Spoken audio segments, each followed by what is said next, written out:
Masia প্রাথমিক স্বাস্থ্য কেন্দ্রের পাশের ট্রেনে ওষুধের পাহাড়, বিপুল পরিমাণে মেয়াদ উত্তীর্ণ ওষুধ পড়ে থাকতে দেখা গিয়েছে সেখানে।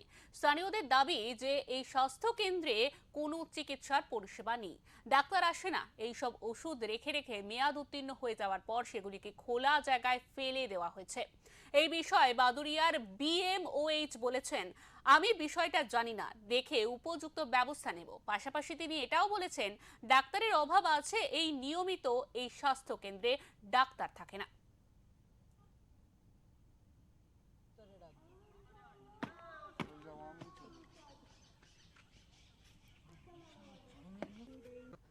হাসপাতালে যে ডাস্টবিন আছে সেখানে ওষুধের পাহাড় তৈরি হয়েছে।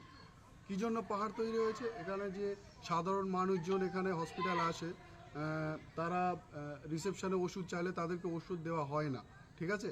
সেই ওষুধ না দিয়ে দিয়ে মেয়াদ উত্তীর্ণ করে এখানে পাহাড় তৈরি করেছে ডাস্টবিনে, ঠিক আছে? আর একটা অস্বাস্থ্যকর পরিবেশ তৈরি হচ্ছে আমাদের মাসিয়া হসপিটালে। এটা স্বাস্থ্য ভবনকে জানানো উচিত ছিল, ঠিক আছে? মেয়াদ উত্তীর্ণর আগে অন্য জায়গায় ডিস্ট্রিবিউট করা উচিত ছিল, এইভাবে না ফেলে দিয়ে।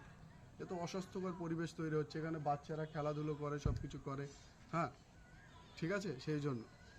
আচ্ছা, মানে এখানে ডাক্তার আসে, পরিকাঠামো কেমন এখানকার? ডাক্তার তো আসেই না, একদমই আসে না। আর আসলেও সেই পরিকাঠামো নেই এখানে, একদম বাজে হয়ে গেছে।